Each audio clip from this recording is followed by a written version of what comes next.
qué no firmar el tratado como tal? Esa es una pregunta que nos gustaría hacerle a la propia ministra de Salud que está con nosotros a esta hora. Señora ministra, muy buenos días. ¿Cómo está? Hola, buenos días a todos los costarricenses, a todos los escuchas, a don Henry, a Anielo y a Lourdes, que la veo por ahí, ¿verdad? A Lorena también. Hola. Lorena, perdón. No, es que aquí estamos tarde, ¿verdad? Y Ángelo. Y más bien, muchísimas gracias por la invitación y este espacio para poder aclarar algunos puntillos que quedaron ahí en el aire. Pero cuéntenme, ¿qué quieren que les aclare? ¿Usted está en Ginebra en este momento?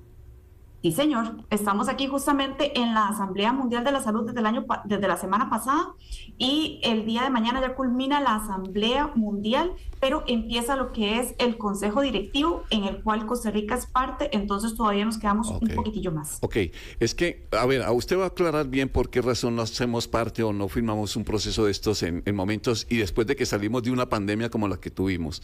Pero, digamos, la coincidencia, el hecho de que se conozca una postura así, en momentos en que incluso se conocía una declaración del secretario de Salud de los Estados Unidos pidiéndole a los países que se retiren todos de la OMS, que abandonen la OMS. Obviamente que en esto hay que pensar mal como para tratar de acertar un poquito. ¿Tiene algo que ver una cosa con la otra? Esta decisión de Costa Rica de no firmar los acuerdos sobre pandemias es una decisión única, propia, de decisión de país, o en esto se están poniendo de acuerdo muchos países? Bien, tal vez aquí para empezarles a aclarar y recordarles un poquitillo lo del año pasado. Esto es una decisión congruente justamente con una decisión tomada desde el año pasado. El año pasado se estaban negociando dos documentos. Uno, el Reglamento Sanitario Internacional, documento que desde el 2005 Costa Rica ya tiene dentro de su, digamos que, reglamentación para poder de alguna forma, mediante diferentes directrices como logística, capacidad de compra, cuáles son las potencialidades que tiene el país para articularse con otros países de la región, prepararse, prevenir y evitar cualquier consecuencia que tengan las enfermedades que traspasan fronteras. Y justamente durante la pandemia nos dimos cuenta de que de alguna manera las enfermedades no respetan límites geográficos. Otro documento también que se estaba negociando es esto que llaman el tratado pandémico o el acuerdo pandémico. Y ahí en este documento venía de alguna forma a llevar dos conceptos que eran muy importantes de alguna manera de posicionar. Uno, con respecto a nuevos descubrimientos en cuanto a las patentes de esos descubrimientos y cómo ellos se iban a poner, digamos, al alcance del resto de los países. Y otro, la comunicación con respecto a la información sensible. ¿Qué quiere decir esto? Por ejemplo, cuando surge algún tipo de enfermedad infecciosa y esta enfermedad infecciosa tiene un potencial pandémico, por decirlo así, o que se puede atravesar países y continentes, tiene que comunicarse. Y esa capacidad de comunicación en tiempo y forma muchas veces no es tan bien recibida por parte de países porque obviamente esto hace que se restrinjan a veces condiciones y que esas condiciones hacen que este país pueda tener limitaciones económicas, la gente no viaje ahí, pueda tener, digamos, implicaciones importantes con respecto a otros vertientes que no son solo salud. Y ahí es donde cabía una discusión más profunda en los países que iban o no a acoger esto, entre otras aristas, ¿verdad? También hablaban de la vinculación o no de obedecer esa normativa. La vinculación, ¿qué quiere decir? ¿Qué tanto un país es obligado o no a, digamos que, obedecer lo que dice la OMS? Nosotros como país acatamos una postura. Primero, nosotros obviamente somos un país soberano que tiene una, de alguna forma, visión de salud bastante integrada con los países de la región, y la región me refiero a Centroamérica, República Dominicana y todo lo que es el continente americano. Y aparte de eso, tenemos que trabajar fuertemente en tener nosotros nuestras capacidades para responder durante una pandemia. ¿Y por qué? Por las lecciones aprendidas. Y aquí, don Henry, voy a serle muy clara. Fue muy doloroso como ver las articulaciones que generaran en otros continentes y nosotros quedarnos a fin y al cabo como el chiquito que veía las cosas y repartirse, ¿verdad?, los regalos, y nosotros recibir todo al final siendo partícipes de un organismo mundial.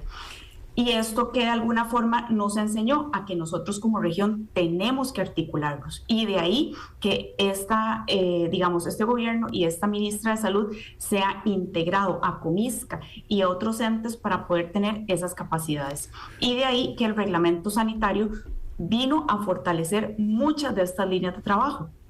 Ahora bien, con respecto al acuerdo pandémico y como no había una línea definitoria y como también en alguna manera no había una respuesta entre la vinculación o no que puede tener Costa Rica a los acuerdos de la OMS, entonces, ¿qué decisión se tomó? Bueno, nosotros nos apartamos de la negociación, ellos que continúen y nosotros seguimos en esta línea de trabajo. ¿Qué pasó este año? Los acuerdos y los países obviamente siguieron toda la continuación de la negociación y surge una aprobación de los países que de alguna manera la votaron. Yo supe ahí que estaban diciendo, vea, es que Costa Rica votó, no votó, y yo, no, es que Costa Rica ni siquiera participó en la negociación. Entonces Costa Rica no pudo haber votado o no votado porque no estuvimos ahí, número uno.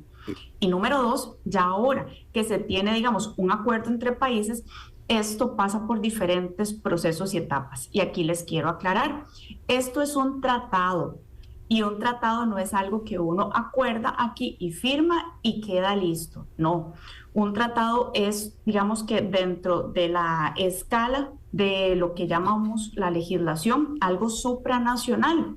Y esto, para poder ser aprobado, tiene no solamente que el país decir, sí, yo lo acepto, sino tiene que pasar por la Asamblea Legislativa para poder aprobarse. Claro. Entonces, nosotros no generamos, digamos que esta articulación. Claro. Una vez concluido, ellos dicen, bueno, tienen 6 meses para poder generarle modificaciones en caso del país acogerlo y después de ahí pasar por los procesos, digamos que legales o reglamentarios, si el país quiere tomarlo como algo vinculante. Ok, pero entonces, no sé si me voy a explicar. Sí, y entendiéndole esa parte, digamos, mecánica de aprobar o no y obviamente el paso por la Asamblea Legislativa, es que uno de los cuestionamientos que desde muy al comienzo de esta discusión sobre estos acuerdos era que ya en una pandemia las decisiones se tomaran desde fuera del país, desde la OMS, y las decisiones sobre temas de salud de Costa Rica no se tomaran dentro de Costa Rica.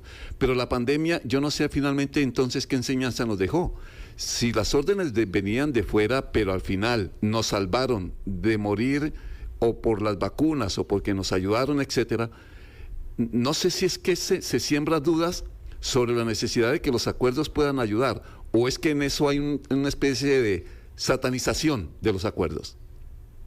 Tal vez aquí justamente por eso le expliqué cuáles son los 2 instrumentos que de alguna u otra medida nosotros apoyamos, dimos a conocer y en uno lo apoyamos, que es el Reglamento Sanitario Internacional. Esta es como una guía de cómo se tienen que abordar las enfermedades emergentes y entre estos las que tienen potencial pandémico. Y ahí estas enfermedades, ¿qué es lo que nos llevan a hacer? A que nosotros, no solo como país, sino como región, podamos responder adecuadamente ante una pandemia.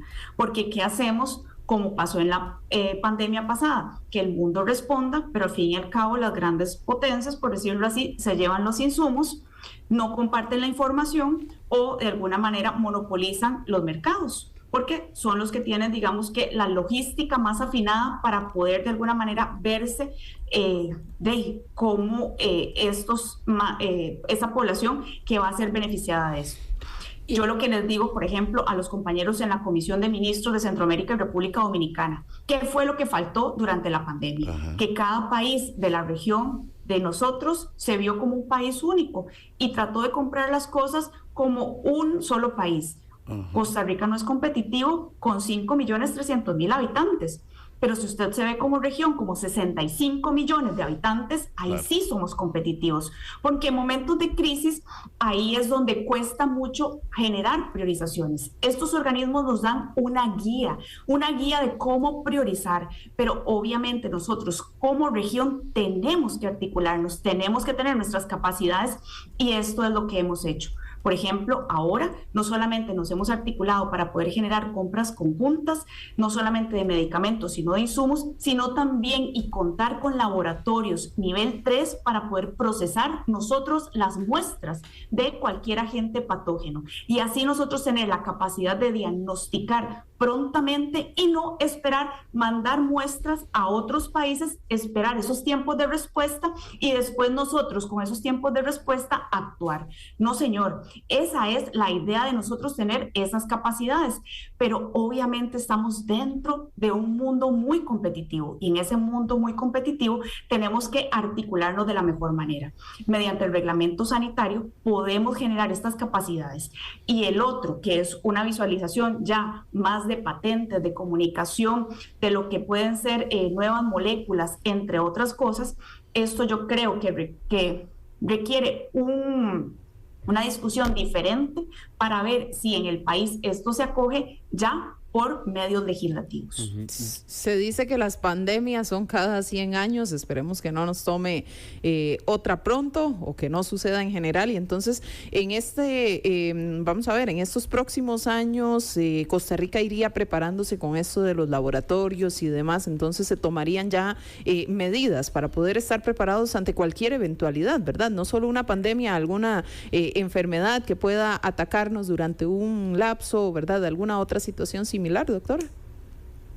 Vea, tal vez aquí más bien para yo dejar tranquila a la población, nosotros ya nos preparamos para eso, ya tenemos justamente el laboratorio para poder procesar estas muestras y le servimos más bien a la región para poder defendernos y procesar lo más pronto, porque entre más rápido tengamos un diagnóstico, más rápido podemos actuar. Con la estrategia también Una Salud, podemos no solamente estar visualizando lo que son las enfermedades transmitidas desde animales, el medio ambiente, hasta el ser humano y poder de alguna manera tener alertas tempranas.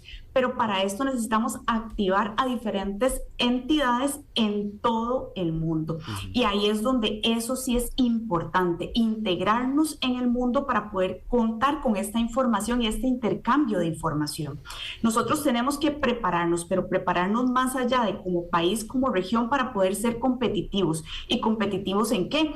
En productos médicos, en insumos y sobre todo en capacidad logística de adquisición para que cuando en alguna medida se tenga una emergencia, tener esta, digamos que, capacidad de competitividad para poder tener no solamente lo que nos va a brindar un mecanismo global como la OMS, sino también lo que podamos adquirir mediante nuestros mecanismos logísticos y regionales. De ahí que, nuevamente, la pandemia nos ayudó, nos enseñó, pero nos enseñó en que tenemos potencialidad para podernos articular de una mejor manera y no solamente esperar a que seamos los que nos vemos beneficiados por algún mecanismo que beneficia al tercermundismo. No, sino que nosotros también tenemos que estar preparados para poder de alguna manera dar cara a cualquier cosa que venga.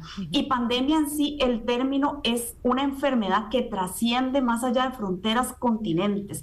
Entonces, en este caso, algo tan infeccioso como fue el COVID-19, se consideró esta pandemia, pero ahorita tenemos la pandemia de la obesidad, por decirlo así, que es una enfermedad mundial y así otro tipo de enfermedades. Nuevamente, aquí, ¿cuál es el mensaje? El tener no solamente esta capacidad de poder responder como país, sino como región y nuestros seres colindantes, ¿verdad? Unirnos en suma para poder ser más y ser competitivos y poder así afrontar adversidades y crisis. Señora ministra, le agradecemos mucho que nos haya atendido desde Ginebra esta mañana y hacer esa aclaración, que yo no sé si a la gente le pueda quedar clara, pero igual, cualquier cosa que podamos compartir, documentos y conocer más en detalle, pues todo lo que se está definiendo en este momento, pues obviamente hacerlo, cuanta más claridad mejor para la gente. Ministra, muchas gracias. Muchísimas gracias, y vea, tal vez aquí, clarísimo, fuimos parte de la negociación del acuerdo. Nos estamos preparando logísticamente como región para una potencial pandemia infecciosa y tenemos los mecanismos regionales para lograrlo. E igual, una discusión más profunda va a conllevar un ámbito legislativo. Creo que en eso enmarco, encuadro un poco el resumen de todo esto que usted me consultó. Muchísimas gracias por este espacio y pasen un excelente día. Lo mismo usted, ministra. Muchas gracias. Las 7 de la mañana, 51 minutos, Mari Munive, ministra de Salud.